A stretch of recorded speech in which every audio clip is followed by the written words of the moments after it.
السلام عليكم ورحمة الله وبركاته. وعليكم السلام. الحمد لله نحمده ونستعينه ونستغفره ونؤمن به ونتوكل عليه ونعوذ بالله من شرور أنفسنا ومن سيئات أعمالنا. من يهده الله فلا مضل له ومن يضلله فلا هادي له.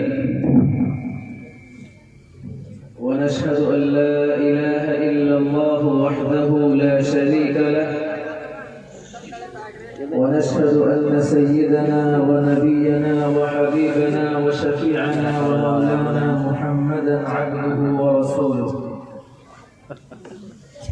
صلى الله تبارك وتعالى عليه وعلى آله وأصحابه وأزواجه وذرياته وأهل بيته وبارك وسلم تسليما كثيرا كثيرا. أما بعد فأعوذ بالله من الشيطان الرجيم. بسم الله الرحمن الرحيم. ومن أحسن قولا ممن دعا إلى الله وعمل صالحا وقال إنني من المسلمين. صدق الله العظيم.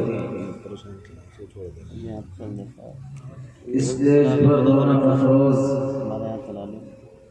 انتہائی معزز و مکرم حضرات علماء کرام اور سامعین ذی وقار، سب سے پہلے ہم اللہ رب العزت والجلال کا شکر ادا کرتے ہیں کہ انہوں نے آج ہمیں اس نورانی اور عرفانی محفل میں شرکت کا موقع عطا فرمایا، جس میں ہم علماء کرام کی زیارت کر رہے ہیں. ہمارے اسٹیج پر وہ علماء ربانیین تشریف فرما ہیں کہ جن کی زیارت کرنا بھی عبادت سے کم نہیں ہے. انہی حضرات کے بارے میں کسی شاعر نے کہا ہے، خدا یاد آئے جن کو دیکھ کر وہ نور کے پتلے، خدا یاد آئے جن کو دیکھ کر وہ نور کے پتلے، نبوت کے یہ وارث ہیں، یہی ہیں ذل رحمانی. یہی ہیں وہ جن کے سونے کو فضیلت ہے عبادت پر، انہی کے اتقاء پر ناز کرتی ہے مسلمانی. انہی کی شان کو زیبا نبوت کی وراثت ہے، انہی کا کام ہے دینی مدارس کی نگہبانی. رہے دنیا میں اور دنیا سے بالکل بے تعلق ہو، پھرے دریا میں اور بالکل بھی کپڑوں پر لگے پانی. اگر خلوت میں بیٹھے ہوں تو جلوت کا مزہ آئے، اگر آئیں اپنی جلوت میں تو ساجد ہو سخندانی. انشاءاللہ میرے بعد علماء کرام کے قیمتی بیانات ہوں گے. چند منٹ کے لیے میں آپ کی خدمت میں حاضر ہوا ہوں. یہاں پر ہمارے رفیق محترم دوست قاری شوقین صاحب دامت برکاتہم اس مدرسے کی آبیاری فرما رہے ہیں. آپ کو معلوم ہوگا قاری شوقین صاحب دامت برکاتہم نے پہلے گڑھی دولت کے مدرسے میں جامعہ بدرالعلوم میں پڑھایا ہے. جامعہ بدرالعلوم کے اور اساتذہ یہاں تشریف فرما ہے. میں بے تکلف یہ بات کہہ سکتا ہوں کہ جناب قاری شوقین صاحب کا جو درجہ تھا وہاں پر ممتاز درجہ تھا. یہاں ہم لوگ تقریباً عصر کے وقت سے موجود ہیں اور اسی وقت سے طلباء کا پروگرام، قرآن کریم کی تلاوت اور نعت و حمد وغیرہ سن رہے ہیں، تقریریں سن رہے ہیں. ان کا یہ پروگرام دیکھ کر مجھے ایک بات یاد آ رہی تھی. دارالعلوم دیوبند کے اندر علامہ انور شاہ کشمیری رحمت اللہ علیہ جو عظیم محدث گزرے ہیں، اور علامہ شفیع عثمانی یہ بھی ایک بہت بڑے مفسر اور محدث گزرے ہیں۔ دارالعلوم دیوبند کے دونوں بڑے اساتذہ میں تھے۔ دارالعلوم میں کچھ حالات پیدا ہوئے جس کی وجہ سے یہ دونوں حضرات دارالعلوم دیوبند کو چھوڑ کر دابھیل تشریف لے گئے، اور وہاں انہوں نے کچھ دنوں پڑھایا رہے۔ اس کے بعد دونوں حضرات واپس دیوبند تشریف لے آئے، لیکن علامہ انور شاہ کشمیری رحمت اللہ علیہ دوبارہ دارالعلوم میں پڑھانے کے لیے تشریف نہیں لا سکے، لیکن علامہ شفیع عثمانی دارالعلوم میں پڑھانے کے لیے تشریف لائے۔ اور جس وقت وہ وہاں سے آنے کے بعد پہلی بار دارالحدیث میں سبق پڑھانے کے لیے پہنچے، تو اس وقت تمام دارالعلوم کے طلبہ اور شہر کے لوگ دارالحدیث میں جمع ہو گئے یہ سننے کے لیے کہ علامہ شفیع عثمانی آج کیا بیان کریں گے، کیا بات کہیں گے، اس کو سننے کے لیے سب لوگ وہاں حاضر ہو گئے۔ علامہ شفیع عثمانی نے کہا کہ بھائی دیکھو، سمندر کے اندر سمندر انتہائی وسیع و عریض ہوتا ہے، اس میں پانی کا ایک بڑا ذخیرہ اللہ تبارک و تعالیٰ کی طرف سے ہوتا ہے۔ سمندر میں کبھی کبھی طغیانی آتی ہے، موجیں آتی ہیں، اور طغیانی کے بعد سمندر کی موجوں سے نکلنے والا پانی بھاپ کی شکل میں اڑ کر بادلوں میں پہنچتا ہے، اور بادل اس کو لیتے ہیں، اور پھر وہ بادل اللہ رب العزت والجلال کے حکم سے ساری دنیا میں پھیلتے ہیں، اور جہاں اللہ کا حکم ہوتا ہے وہاں جا کر برس جاتے ہیں۔ اور برسنے کے بعد اس جگہ پر جو پانی برستا ہے، زمین اپنی اپنی صلاحیت کے مطابق جس زمین میں جتنی صلاحیت ہوتی ہے اس پانی سے فائدہ اٹھاتی ہے، وہاں سبزہ اگتا ہے، غلہ اگتا ہے، پیڑ پودے اگتے ہیں، اور پھر جو پانی بچا ہوا ہوتا ہے وہ پھر نالیوں اور نہروں اور ندیوں کے ذریعے واپس سمندر میں چلا جاتا ہے۔ علامہ شفیع عثمانی نے یہ مثال دی، اور پھر یہ کہا کہ دارالعلوم دیوبند میں ایک سمندر ہے، یہاں بھی ایک طغیانی آئی، ایک موج اٹھی، اور یہاں سے کچھ پانی بھاپ کی شکل میں، بادل کی شکل میں دابھیل پہنچا، اور وہاں برسا۔ وہاں کے لوگوں نے، وہاں کی زمین نے اپنی اپنی صلاحیت کے مطابق اس سے فائدہ اٹھایا، اور بچا بچا پانی واپس سمندر یعنی دارالعلوم دیوبند میں آ گیا۔ میں جب یہاں کا پروگرام سن رہا تھا تو مجھے بھی ایسا لگ رہا تھا کہ جامعہ بدر العلوم کے سمندر سے یہ ایک بادل خالص شوقین کی شکل میں اٹھا، اور یہاں بوپورا کی زمین پر آ کر برسنا شروع ہو گیا۔ اب یہ بوپورے والوں کی ذمہ داری ہے کہ اس بادل کے بارش اور اس پانی سے وہ کس قدر فائدہ اٹھاتے ہیں، اور کتنی زرخیز ان کی زمین ہے جو اس کے ذریعے یہاں باغات لہلانے لگے، یہاں پیڑ پودے اگنے لگے، یہاں پھل اور پھول تیار ہونے لگے، اور یہ امت کے نوحال جو آپ لوگوں نے ان کی خدمت میں بھیجے ہیں، انشاءاللہ ایک آنے والا کل وہ ہوگا جس میں یہ کہا جا سکتا ہے ابھی ننھا سا پودا ہے، بڑا ہوگا تو پھل دے گا۔ ابھی ننھا سا پودا ہے، بڑا ہوگا تو پھل دے گا۔ میری قوم کا ہر بچہ ہوا کا رخ بدل دے گا انشاءاللہ۔ قاری شوقین صاحب دامت برکاتہم کا کام الحمدللہ بہت مضبوط پایا، اور وہاں بھی ان کا کام بہت مضبوط ہے، اور مجھے تو ایسا لگتا ہے کہ قاری شوقین صاحب کو کام کے اندر کمزوری پسند ہی نہیں ہے، اور کمزوری ہونی بھی نہیں چاہیے۔ میں دعا کرتا ہوں اللہ رب العزت والجلال قاری شوقین صاحب کو اسی طرح دین کی خدمت کے لیے قبول فرما لے ہمیشہ کے لیے، اور اس مدرسے کو، اس ادارے کو اللہ تعالیٰ ان کی زیر نگرانی خوب ترقیات سے نوازے، اور اس کا فیض سارے عالم میں عام اور کام فرمائے۔ آمین کہنا جانتے ہو؟ کسی نے بھی نہیں کہا۔ یہیں سے میری تقریر کا آغاز بھی ہوتا ہے۔ اللہ کے نبی صلی اللہ علیہ وسلم ارشاد فرماتے ہیں المؤمن القوی خیر من المؤمن الضعیف۔ محترم بزرگوں یاد رکھو، میں کوئی مقرر نہیں ہوں، میں مدرس ہوں، لیکن ایک دو بات آپ کے کام کی بتا کر یہاں سے آپ سے میں اجازت چاہوں گا۔ آپ لوگوں کا کام ہے اس کو یاد کرنا، اس کی حفاظت کرنا، کریں گے بھائی انشاءاللہ۔ ایک بات یاد رکھو، اور وہ بات آپ کو آخر تک یاد رکھنی ہے۔ وہ بات یہ ہے کہ یہ دنیا سارے جرموں کو معاف کر دیتی ہے، بڑے بڑے گناہوں کو معاف کر دیتی ہے، بڑے بڑے قاتلوں کو معاف کر دیتی ہے، پر ایک جرم ایسا ہے کہ یہ دنیا اس کو کبھی معاف نہیں کرتی، اور وہ جرم ہے جرم ضعیفی، کمزوری کا جرم۔ کون سا جرم ہے بھائی؟ بولو سب لوگ بولو۔ جرم ضعیفی کو دنیا کبھی معاف نہیں کرتی۔ سب بولو، سب کو بولنا پڑے گا میرے ساتھ، ایسے تقریر نہیں کر پاؤں گا۔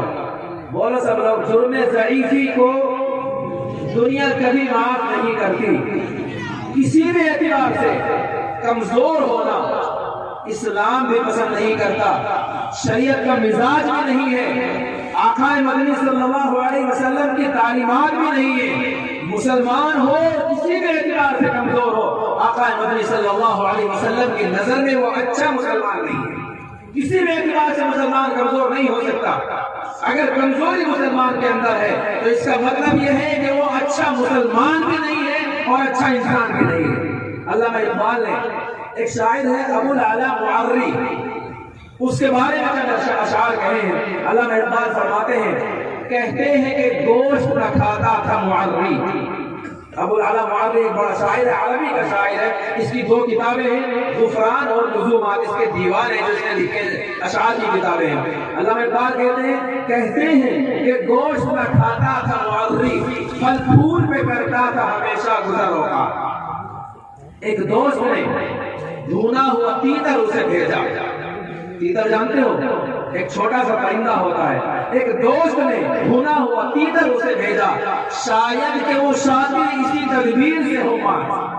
یہ خان تر و تازہ معری نے جو دیکھا، جب ڈھونڈا ہوا تیتر سامنے آیا تو ابو العلا معری نے اس کو مخاطب کرتے ہوئے کہا، یہ خان تر و تازہ معری نے جو دیکھا، کہنے لگا وہ صاحب غفران و لزومات، یہ اسی کی 2 کتابیں ہیں، کہنے لگا وہ صاحب غفران و لزومات، اے مرغ کے بیچارہ ذرا یہ تو بتا تو، اے مرغ کے بیچارہ ذرا یہ تو بتا تو، تیرا وہ گناہ کیا ہے یہ ہے جس کی مکافات۔ تو نے کیا گناہ کیا ہے؟ کون سا جرم کیا ہے؟ تو نے چوری کی ہے، تو نے ڈاکہ ڈالا ہے، تو نے زنا کیا ہے، کون سا جرم تو نے کیا ہے جس کی پاداش میں تجھے پکڑا گیا، تجھے ذبح کیا گیا، تیری کھال اتاری گئی، تجھ کو پھر پکایا گیا، بھونا گیا اور پھر یہاں لا کر رکھ دیا گیا؟ کون سا ایسا جرم ہے جس کی پاداش میں، جس کی سزا کے طور پر تیرے ساتھ یہ ہوا ہے؟ اے مرغ کے بیچارہ ذرا یہ تو بتا تو، تیرا وہ گناہ کیا ہے یہ ہے جس کی مکافات؟ کہ وہ خود ہی کہتا ہے، افسوس صد افسوس کہ شاہین نہ بنا تو۔ شاہین بھی ایک پرندہ ہے، طاقتور پرندہ ہے، مضبوط پرندہ ہے، ہمیشہ اونچا اڑتا ہے اور وہ شکار کرتا ہے۔ اگر کوئی شکاری اس کو تیر مارنا بھی چاہے، اس کی پرواز اتنی بلند ہے کہ وہاں تک تیر نہیں پہنچتا۔ افسوس صد افسوس کہ شاہین نہ بنا تو، دیکھے نہ تیری آنکھ میں قدرت کے اشارات۔ تقدیر کے قاضی کا یہ فتویٰ ہے ازل سے، تقدیر کے قاضی کا یہ فتویٰ ہے ازل سے، ہے جرم ضعیفی کی سزا مرگ مفاجات۔ جو قوم کمزور ہوتی ہے، جو جرم ضعیفی میں مبتلا ہوتی ہے، وہ بے موت مار دی جاتی ہے۔ اس کا یہ حشر ہوتا ہے جو اس بٹیر اور تیتر کا ہوا۔ علامہ اقبال کہتے ہیں کہ جرم ضعیفی ایسا گناہ ہے کہ اس میں جو مبتلا ہوگا اس کو بے موت مار دیا جائے گا۔ میں پھر پڑھتا ہوں، کہتے ہیں کہ گوشت نہ کھاتا تھا معری، پھل پھول میں کرتا تھا ہمیشہ گزر اوقات۔ ایک دوست نے ڈھونڈا ہوا تیتر اسے بھیجا، شاید کہ وہ شاطر اسی تدبیر سے ہوگا۔ یہ خان تر و تازہ معری نے جو دیکھا، کہنے لگا وہ صاحب غفران و لزومات، اے مرغ کے بیچارہ ذرا یہ تو بتا تو، تیرا وہ گناہ کیا ہے یہ ہے جس کی مکافات۔ افسوس صد افسوس کہ شاہین نہ بنا تو، دیکھے نہ تیری آنکھ نے قدرت کے اشارات۔ تقدیر کے قاضی کا یہ فتویٰ ہے ازل سے، ہے جرم ضعیفی کی سزا مرگ مفاجات۔ کیا جملہ یاد کیا تھا بھی؟ جرم ضعیفی کو دنیا کبھی معاف نہیں کرتی۔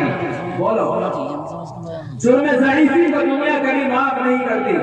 کسی بھی اعتبار سے کمزوری ہے، اگر آپ کے بدن کے اندر کمزوری ہے تو دنیا تمہیں معاف نہیں کرے گی، آپ کو دبا دیا جائے گا۔ صحت کے اعتبار سے کمزوری ہے، آپ کو دبا دیا جائے گا۔ مال و دولت کے اعتبار سے کمزوری ہے، آپ کو دبا دیا جائے گا۔ شعور صحیح کی آپ کے اندر کمزوری ہے، تو آپ کو دبا دیا جائے گا، آپ کا حق آپ کو نہیں مل سکتا۔ سیاسی کمزوری آپ کے اندر ہے تو آپ کو آپ کا حق نہیں مل سکتا۔ مال و دولت کی کمزوری ہے تو بھی آپ پریشان رہیں گے، اور دین اور علم کے اندر کمزوری ہے تو بھی آپ کو پریشانی کا سامنا کرنا پڑے گا۔ کسی بھی اعتبار سے کمزوری ہو، کسی بھی اعتبار سے کمزوری ہو، انسان ہمیشہ پریشان رہتا ہے اگر وہ کمزور رہتا ہے۔ اس لیے میرے بھائیوں، میں بس یہ بات بتانا چاہتا ہوں، اگر اسلام کا نام لینے والے ہو، اگر تم کلمہ طیبہ پڑھتے ہو تو یاد کرو اس رسول بڑھا کے کارناموں کو جو اکیلا میدان جنگ میں کھڑا ہے اور یہ کہتا ہے انا محمد بن عبداللہ انا رسول اللہ، وہاں اکیلا بھی میدان جنگ کے اندر وہ کمزوری کا مظاہرہ نہیں کرتا۔ اگر تم مسلمان ہو تو کمزور رہنا تمہارے اوپر حرام ہے، کمزوری تمہاری برداشت نہیں کی جائے گی۔ اسی کے اعتبار سے اگر آپ کمزور ہیں تو دنیا آپ کو کبھی معاف نہیں کرے گی۔ اب ہم ذرا اپنے حالات کا جائزہ اگر لیں تو ہم کسی بھی اعتبار سے مضبوط نہیں ہیں۔ اگر بات آ جائے جسمانی کمزوری اور جسمانی طاقت کی تو آج ہمارا مسلمان جہاں طرح طرح کی بیماریوں میں مبتلا ہے، کوئی نشے کے اندر مبتلا ہے، کوئی جوئے کے اندر مبتلا ہے، کوئی نشے کی گولیاں کھاتا ہے، کوئی نشے کے انجیکشن لگواتا ہے، کوئی نہ جانے نشے کی کون کون سی چیزیں استعمال کرتا ہے، اور اس نشے کے چکر میں مبتلا ہو کر اس مسلمان نوجوان نے اپنی صحت کا نقصان کیا، اپنے جسمانی قوت کو ختم کیا، اپنے ایمان کو برباد کیا، اور اپنے مال و دولت ہر چیز کو اس نے برباد کیا۔ اگر آپ چلے جائیں ہمارے غیر مسلم بھائیوں میں تو ہمارے غیر مسلم بھائیوں کے مرد بھی اور عورتیں بھی فجر کی اذان سے پہلے اٹھتے ہیں اور اٹھ کر وہ ورزش کرتے ہیں۔ ہمارا مسلمان نوجوان جس کو اللہ کے نبی صلی اللہ علیہ وسلم نے یہ کہا تھا کہ اللہ تبارک و تعالیٰ فجر کی اذان سے پہلے آسمان دنیا پر آ کر یہ اعلان کرتا ہے کوئی مجھ سے اپنی پریشانیوں کا سوال کرنے والا ہے، کوئی مجھ سے مانگنے والا ہے، کوئی اپنی پریشانیوں کو میرے سامنے رکھنے والا، میں اس کی پریشانیوں کو دور کروں گا۔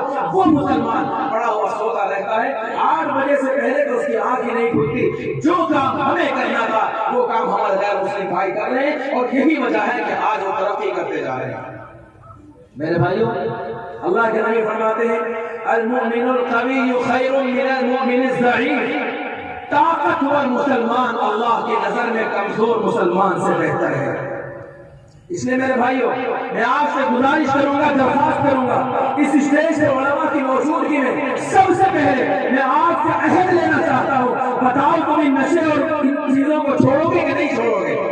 ان نشے کو اپنے معاشرے سے ختم کرو گے کہ نہیں کرو گے؟ ہاتھ اٹھا کے بتائیں جو اس بات کا عہد کرتا ہے کہ انشاءاللہ اپنے ماتحتوں میں، اپنے محلے میں، اپنے گاؤں کے اندر نشہ کرنے والوں کے خلاف میں مہم چلاؤں گا۔ جو تیار ہو وہ ہاتھ اٹھائے، جو کر سکتا ہو وہ ہاتھ اٹھائے۔ ہاتھ اٹھانے کی ضرورت نہیں۔ اگر اس معاشرے کو پاک کرنا ہے، اگر قوم مسلم کو ترقی پر پہنچانا ہے، اگر مسلمانوں کو زوال سے نکالنا ہے، اگر مسلمانوں کو پستی سے نکالنا ہے، اگر ذلت کا خاتمہ کرنا چاہتے ہو تو اپنے معاشرے کو پاک اور صاف کرنا پڑے گا، اپنے نوجوانوں کو اس لعنت سے باہر نکالنا پڑے گا، جسمانی طور پر آپ کو طاقت ہونا پڑے گا۔ ایک واقعہ ابھی چند دنوں پہلے کا ہے، ایک صاحب مدرسے میں تشریف لائے، دارالفتہ میں چونکہ میں بیٹھتا ہوں وہاں تشریف لائے، آ کر کہنے لگے حضرت میں نے چند دنوں پہلے اپنی لڑکی کا نکاح کیا تھا، اور نکاح بھی میں نے ایک دیندار نوجوان سے کیا جو میری نظر میں دیندار تھا، نمازیں پڑھتا تھا، داڑھی بھی رکھی ہوئی تھی، جماعت میں بھی جاتا تھا، جماعت میں جا کر ہی وہ دیندار بنا تھا، علم اس کے پاس نہیں تھا۔ میں نے اپنی لڑکی کی شادی رشتہ طے کیا اس نوجوان سے۔ جب وہ نوجوان نکاح کرنے کے لیے آیا، بارات لے کر آیا، وہ نوجوان اتنا نیک تھا۔ بھائی ادھر سنو، ادھر سنو، یہ بچے بیٹھ جائیں، ادھر سنو میری طرف سے۔ جب وہ بارات لے کر آیا، نکاح کرنے کے لیے آیا، تو وہ نوجوان اتنا نیک تھا۔ وہ نوجوان کہنے لگا چونکہ سلامی کرنا ناجائز ہے اس لیے میں سلامی پر نہیں جاؤں گا، سلامی کو چونکہ شریعت نے منع کیا ہے اس لیے میں سلامی پر نہیں جاؤں گا۔ وہاں غیر محرموں سے ملاقات ہوتی ہے، غیر محرموں پر نظر پڑتی ہے، اس وجہ سے میں سلامی پر نہیں جاؤں گا۔ حضرت اس کی یہ بات سن کر میرا دل مطمئن ہو گیا، میں خوش ہو گیا، کہ میری لخت جگر کو، میری بیٹی کو، میری نور نظر کو اچھا رشتہ مل گیا، میری بیٹی کا گھر بس جائے گا، میری بیٹی کی زندگی آسانی سے گزر جائے گی، میرا دل خوش ہو گیا۔ لیکن حضرت ابھی چند دنوں پہلے اس کا کوئی دوست تھا جو نشے کی لعنت میں مبتلا تھا، وہ نشہ کرتا تھا، نشے کا کاروبار بھی کرتا تھا۔ حضرت اس میرے نیک اور صالح نوجوان میرے داماد کو اس نوجوان نے، اس دوست نے بہکایا اور اس کو نشے کی کوئی چیز کھلا دی۔ اس پر اس قدر نشہ ہوا کہ وہ اس نشے کی حالت میں اپنے گھر آیا اور آ کر پہلے اس نے اپنے ماں باپ کو پیٹا اور پھر میری بچی کو پیٹ کر طلاق دے کر گھر سے اس نے باہر نکال دیا۔ حضرت اب بتائیں کہ میں کیا کروں؟ اس نشے نے برباد کر دیا ہمیں، صحت کا بھی نقصان، ایمان کا بھی نقصان۔ ہمارے پاس دارالافتاء میں اگر مہینے میں 100 فتوے آتے ہیں تو ان میں 80 وہ فتوے ہیں جو طلاق کے ہوتے ہیں، صرف 20 فتوے ہیں جو دیگر چیزوں کے ہوتے ہیں، اور ان 80 میں بھی زیادہ تر وہ لوگ ہوتے ہیں جو نشے میں طلاق دیتے ہیں۔ کم لوگ ہیں جو لڑائی میں طلاق دیتے ہیں، زیادہ تر وہ لوگ ہیں جو نشے کی حالت میں طلاق دیتے ہیں۔ اس لیے توبہ کرو اس نشے سے، خاتمہ کرو اس نشے کا، جب اکھاڑ پھینکو اس نشے کو، بچا لو ان نوجوانوں کو، بچا لو ان کی صحتوں کو، بچا لو ان کی طاقت کو، ورنہ آنے والا جو کل ہے، یہ نوجوان ہمارا مستقبل ہے، یہ نوجوان ہمارا آنے والا کل ہے، وہی نوجوان ہے ملت کی آنکھ کا تارا، وہی نوجوان ہے ملت کی آنکھ کا تارا، شباب جس کا ہو بیدار ضرب ہو کاری، وہی نوجوان ہے ملت کی آنکھ کا تارا، شباب جس کا ہو بیدار ضرب ہو کاری، اگر ہو رز تو شیران غاب سے بہتر، اگر ہو بز تو رانہ غزال تاتاری۔ ایسا نوجوان ہمارا مستقبل ہے، ہمارا آنے والا کل ہے۔ اس لیے میرے بھائیوں، میری پہلی گزارش یہ ہے کہ اپنے نوجوانوں کو نشے کی لعنت سے بچا لو۔ بچائیں گے بھائی؟ کون کون بچائے گا؟ کون کون اس کے لیے کوشش کرے گا؟ ہاتھ اٹھا کے بتائیں جو اس کو ختم کرنے کے لیے اپنے معاشرے سے، اپنے گاؤں سے کوشش کرے گا۔ اور یاد رکھو، یہ نشہ ایسی لعنت ہے کہ اگر گاؤں میں ایک بچے کو لگ گئی تو آپ مطمئن نہ بیٹھے کہ فلاں کا بچہ ہے، ہمارا بچہ تو ٹھیک ہے۔ اگر ایک کو لگ گئی تو ایک کرونا سے زیادہ تیزی کے ساتھ پھیلنے والی بیماری ہے، کل آپ کے بچے کو بھی لپیٹ میں لے لے گی۔ اس لیے میرے بھائیوں، جسمانی طاقت، جسمانی قوت حاصل کرنے کی فکر کریں، کمزوری سے بچے، دور رہیں، ورنہ دنیا جرم ضعیفی کو کبھی معاف، بولو، جرم ضعیفی کو دنیا کبھی معاف نہیں کرتی۔ اسی طرح مال و دولت کی کمزوری کو بھی دنیا معاف نہیں کرتی۔ کہ نوجوانوں کی کچھ ضروری بات ہو رہی ہے، جب تک میں رک جاتا ہوں، جب بات پوری ہو جائے پھر بتا دینا، پھر میں بات شروع کر لوں۔ ہو گئی؟ ابھی نہیں ہوئی؟ ٹھیک ہے، تو آپ خاموش ہو۔ اگر مال و دولت کے اعتبار سے آپ کمزور ہیں تو یہ بھی آپ کے لیے کوئی بہتر چیز نہیں ہے۔ مال و دولت کے اعتبار سے کمزور ہونا کوئی ثواب کا کام نہیں ہے۔ سنو بھائی، سنو۔ اللہ کے نبی صلی اللہ علیہ وسلم کی خدمت میں ایک انصاری صحابی پہنچے اور جا کر کہنے لگے، اللہ کے نبی، میں کمزور ہوں، مال و دولت میرے پاس کچھ نہیں ہے، آپ مجھے کچھ عطا کیجیے، کچھ دے دیجیے، صدقے کا مال دے دیجیے۔ اللہ کے نبی صلی اللہ علیہ وسلم نے پوچھا، کیا تمہارے گھر میں کچھ نہیں ہے؟ اس نوجوان نے کہا کہ اللہ کے نبی، میرے گھر میں کچھ بھی نہیں، صرف 2 چیزیں ہیں، ایک پیالہ ہے جس میں پانی پی لیتا ہوں، اور ایک کمبل ہے جس کو آدھا بچھا لیتا ہوں، آدھا اوڑھ لیتا ہوں، بس 2 چیزیں ہیں، اس کے علاوہ کچھ بھی نہیں۔ اللہ کے نبی صلی اللہ علیہ وسلم نے کہا، ایتی بہما، ان دونوں کو لے کر آؤ۔ وہ صحابی ان دونوں کو لے کر آئے۔ اللہ کے نبی علیہ السلام نے ان دونوں کو بیچنے کا اعلان کیا، من یشتریہما، ان دونوں کو کون خریدے گا؟ وہ پرانا پھٹا ہوا کمبل ہے اور پرانا پیالہ ہے، اس کی کوئی قیمت نہیں، کوئی خریدنے والا نہیں، لیکن چونکہ آقائے مدنی کے ہاتھ میں تھے، ایک صحابی کہنے لگے، انا اشتریہما بدرہم یا رسول اللہ، اے اللہ کے نبی، میں ان کو 1 درہم میں خریدنا چاہتا ہوں۔ اللہ کے نبی نے کہا، من یزید، بھائی کوئی اس سے زیادہ اگر ان کی قیمت لگا سکتا ہو تو بتائے۔ ایک دوسرے صحابی نے کہا انا اشتریہما بدرہمین، اے اللہ کے نبی میں ان کو 2 درہم میں خرید لوں گا۔ اللہ کے نبی نے وہ دونوں چیزیں اس کو دی اور اس سے 2 درہم لیے۔ 2 درہم لینے کے بعد اللہ کے نبی نے اس نوجوان سے جو مانگنے آیا تھا اس نوجوان سے کہا کہ لو 1 درہم کا غلہ لے کر آؤ، کھانے پینے کی چیزیں لے کر آؤ اور اپنے گھر رکھ دو، گھر والوں کو کھانے پینے کے لیے انتظام کرو 1 درہم کے ذریعے۔ اور دوسرے درہم اللہ کے نبی نے ان کو دیا اور یہ کہا کہ جاؤ بازار سے کلاڑی لے کر آؤ۔ وہ صحابی گئے، 1 درہم کا غلہ اور کھانے کی چیزیں خرید کر اپنے گھر والوں کو دے کر آگے واپس آ گئے اور اس کے بعد بازار سے جا کر کلاڑی خرید کر لائے۔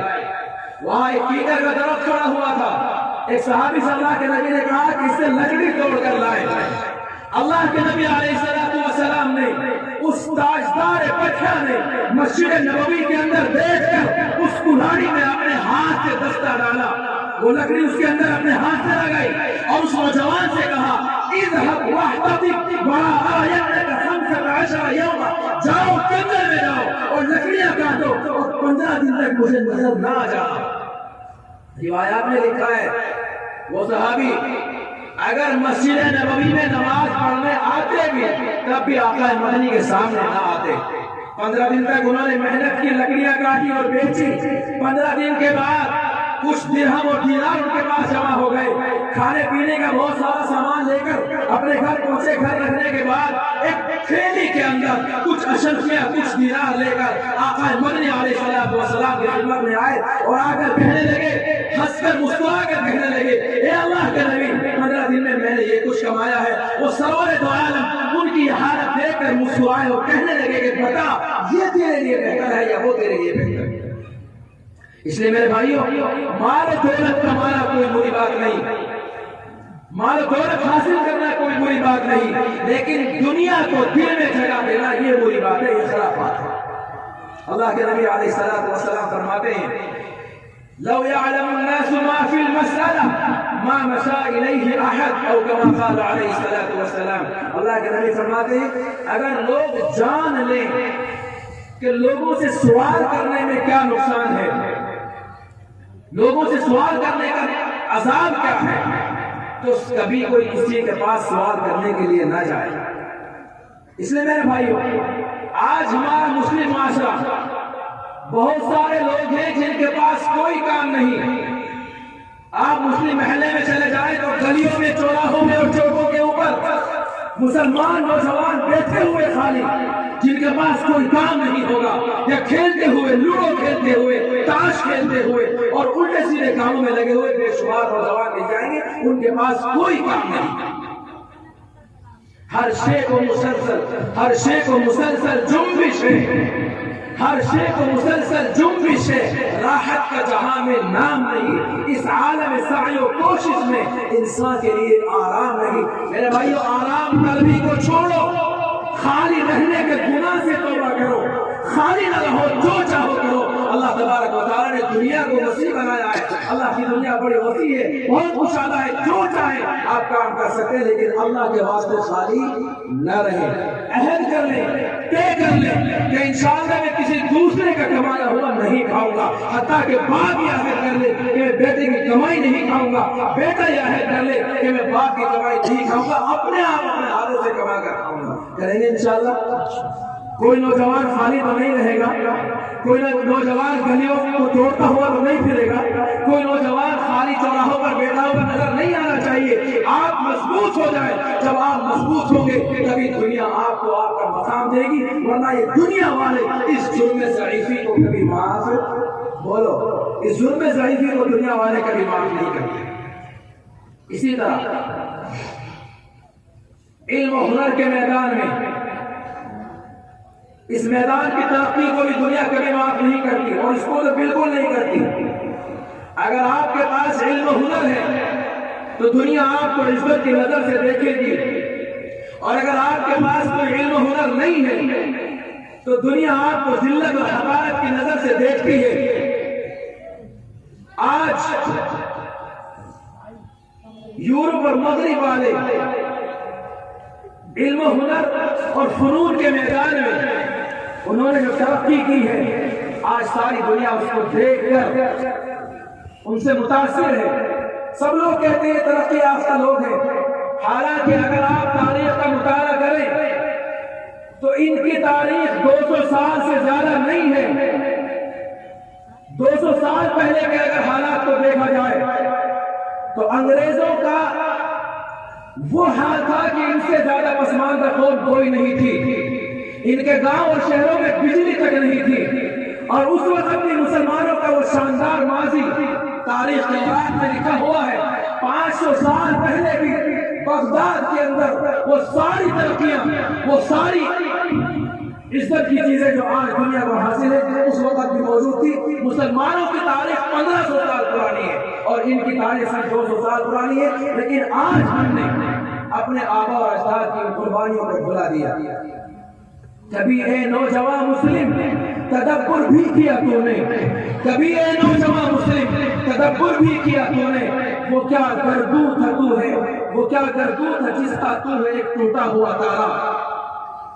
گوادی تو نے اسلاف سے جو میراث پائی تھی، سریا سے آسمان زمین پر تم کو دے مارا۔ ہمارے آبا اور اجداد کی قربانیاں، ان کی ترقی اور ان کے علم و فنون کی مہارت کو اگر دیکھنا چاہو تو ہندوستان ہی کے اندر آپ کو ہزاروں مثالیں مل جائیں گی۔ آپ جا کر دیکھ لیں تاج محل کو، لال قلعہ، قطب مینار، یہ ساری وہ عمارتیں ہیں جو فنون کا شاہکار ہیں۔ اگر کوئی آدمی یہ کہتے کہ پسماندہ قوم اتنی شاندار عمارتیں بناتی ہیں، کوئی اگر یہ کہتے کہ ذلت اور پستی میں رہنے والی قومیں اتنی شاندار عمارتیں بناتی ہیں، تو آپ اتہاس کو بدل سکتے ہو، لیکن ہماری یہ ساری چیزیں بتاتی ہیں کہ ہمارے اسلاف کی قربانیاں، ہمارے اسلاف اور میدان میں ترقی کرتے تھے، علم و ہنر کے میدان میں ہم کسی سے پیچھے نہیں تھے، لیکن آج ہم چونکہ علم اور فنون اور ہنر کے میدان میں پیچھے ہیں، اسی لیے آج ہم ذلت اور پستی کا شکار ہیں۔ ہمیں علم کی قدر کہیں نہیں پتا، علم کے منزلت کا نہیں پتا، علم کے مقام کو ہم نہیں جانتے۔ ابھی آپ اتنے حضرات یہاں موجود ہیں، عصر کے وقت سے لے کر آپ کا پروگرام چل رہا ہے، آپ کے وہ نونہال، آپ کے وہ چھوٹے چھوٹے معصوم بچے کہ جب وہ پڑھتے ہیں تو فرشتے ان کے ہونٹوں کو چومتے ہیں، لیکن آپ نے یہ زحمت گوارا نہیں کی کہ ان کی نعتیں، ان کی تلاوتیں، ان کے قرآن کو سننے کے لیے مدرسے میں حاضر ہو جائیں۔ میرے اپنے اعتبار سے، میرے اپنے ذوق کے اعتبار سے اس وقت آپ سب کو زیادہ تعداد میں آنا چاہیے تھا جس وقت وہ ننھے بچے قرآن کریم پڑھ رہے تھے، جب وہ تلاوت کر رہے تھے۔ یاد رکھو تو اللہ کے نبی علیہ السلام فرماتے ہیں اشراف امتی حملۃ القرآن و اصحاب اللیل، میری امت کے سب سے زیادہ عزت والے لوگ، سب سے زیادہ بلند مرتبے والے لوگ، سب سے زیادہ اونچے مقام والے لوگ وہ ہیں جن کے سینوں کے اندر میرا قرآن ہے اور وہ فجر کے وقت اٹھ کر اس قرآن کی تلاوت کرتے ہیں۔ میرے بھائیو، جب تم میٹھی نیند سو رہے ہوتے ہو، جب تم اپنے نرم نرم بستروں میں آرام کی نیند لے رہے ہوتے ہو، اس وقت یہ ننھے بچے فجر کی اذان سے پہلے اٹھ کر ٹھنڈے پانی میں وضو کر کے اس رب ذوالجلال کا قرآن پڑھتے ہیں اور اسی کی برکت سے اللہ تبارک و تعالیٰ کی طرف سے تمہارے اوپر رحمتیں نازل ہوتی ہیں۔ ایک زمانہ وہ تھا کہ ہمارے دلوں میں علم کی قدر و منزلت تھی۔ امام مالک رحمۃ اللہ علیہ مسجد نبوی کے اندر حدیث کا درس دے رہے ہیں، اچانک ایک مصری 17 سالہ نوجوان مسجد نبوی میں داخل ہوا۔ علم کا مقام ہمارے نظر میں کیا تھا، علم کے کتنے قدر ہمارے اندر تھی، اس کے لیے میں واقعہ آپ کو بتا رہا ہوں۔ حضرت امام مالک رحمۃ اللہ علیہ درس دے رہے ہیں، ایک نوجوان حاضر ہوا، 17 سالہ مصری نوجوان، اس نے دروازے پر کھڑے ہو کر کہا افیکم عبد الرحمن ابن القاسم، کیا تمہارے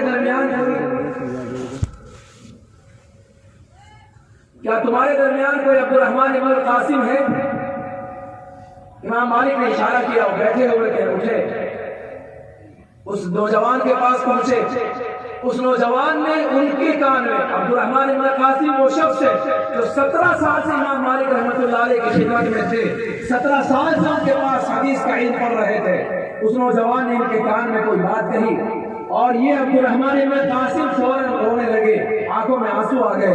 امام مالک رحمۃ اللہ علیہ نے پوچھا کہ بھائی کیا بات ہے، گھر میں کوئی پریشانی ہے، کوئی حادثہ پیش آ گیا، گھر میں کوئی نقصان ہو گیا، اس نوجوان نے آپ کو کیا کہا ہے جس کی وجہ سے آپ رو رہے ہیں؟ تو انہوں نے جو بات کی بس وہ بتا کر اپنی بات کو ختم کرتا ہوں۔ انہوں نے کہا حضرت آج سے 17 سال پہلے جب میں اپنے گھر میں تھا، میری اسی وقت شادی ہوئی تھی، کچھ دنوں پہلے میرا ایک بچہ ہو گیا تھا۔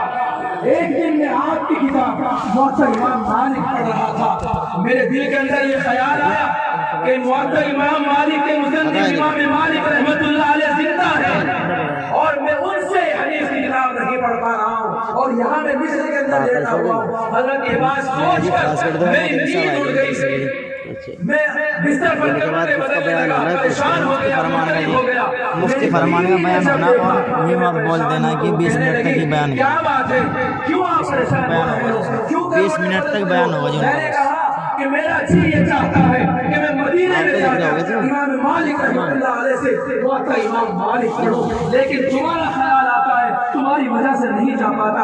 اس نیک خاتون نے کہا، وہ خاتون بھی نیک تھی، صالح تھی، اس نے کہا کہ آپ پریشان کیوں ہوتے ہیں، آپ جائیے علم دین حاصل کرنے کے لیے جائیے، ہمارا فکر نہ کیجیے، وہ رب ذوالجلال جو ساری دنیا کا خالق اور مالک ہے وہ ہمیں روزی ضرور دے گا، ہمیں ضائع نہیں کرے گا۔ آپ ضرور علم حاصل کرنے کے لیے جائیے۔ حضرت میں 17 سال پہلے علم حاصل کرنے کے لیے آ گیا، 2-4 سال جب ہوئے تو میں نے اپنی بیوی کے پاس خط لکھا اور میں نے اپنی بیوی سے یہ کہا کہ محترمہ میں اور علم حاصل کرنا چاہتا ہوں، میں ابھی تمہارے پاس نہیں آ سکتا، لیکن میں تمہیں اختیار دیتا ہوں، اگر تم چاہو میری طرف سے اجازت ہے دوسرا نکاح کر کے اپنی زندگی گزار سکتے ہو۔ حضرت اس وقت میری بیوی کا جو جواب آیا تھا، میری بیوی نے کہا کہ نہیں، ایسا نہیں ہو سکتا، جب میرے شوہر کو اللہ تعالیٰ نے اپنے علم کے لیے قبول کیا ہے وہ ہرگز اس کو ضائع نہیں کرے گا۔ میری بیوی نے لکھا کہ آپ جتنا چاہتے ہیں، آج مجھے حضرت 17 سال ہو گئے، بمبئی میں ادھر وہ میرا جو بچہ تھا وہ بڑا ہوا، اس نے مال و دولت کمایا اور مال و دولت حاصل کرنے کے بعد وہ حج کے لیے آ رہا تھا۔ اس کی ماں نے کہا کہ جب تم حج کرنے کے لیے جاؤ گے تو ضرور امام مالک کے حلقہ درس میں جانا، وہاں تمہارا باپ عبدالرحمن ابن قاسم تمہیں ضرور ملے گا۔ حضرت یہ 17 سالہ جو نوجوان آیا تھا یہ میرا بیٹا تھا، میرا فضل تھا، میرا لخت جگر تھا، جس کو میں بچپن میں ماں کی گود میں چھوڑ کر آ گیا تھا صرف علم دین حاصل کرنے کے لیے۔ یہ قدر تھی ہمارے دلوں میں علم دین کی۔ میرے بھائیوں، میں آپ سے بس یہ درخواست کر رہا ہوں، اپنے اندر کسی بھی طرح کی کمزوری رہنے نہ دیں، کسی بھی طرح کی کمزوری کو ہرگز برداشت نہ کریں، تناسانیوں کو چھوڑیں، آرام طلبی کو چھوڑیں، آرام طلبی کے گناہ سے توبہ کریں، تناسانیاں چاہیں اور آبرو بھی، تناسانیاں چاہیں اور آبرو بھی، وہ قوم آج ڈوبے گی اگر کل نہ ڈوبی تھی۔ وآخر دعوانا الحمدللہ رب العالمین۔ ماشاءاللہ، بہت خوب، جزاک اللہ۔ تحقیق کے جھرنوں سے برسات کا مظہر تھا، تحقیق کے جھرنوں سے برسات کا مظہر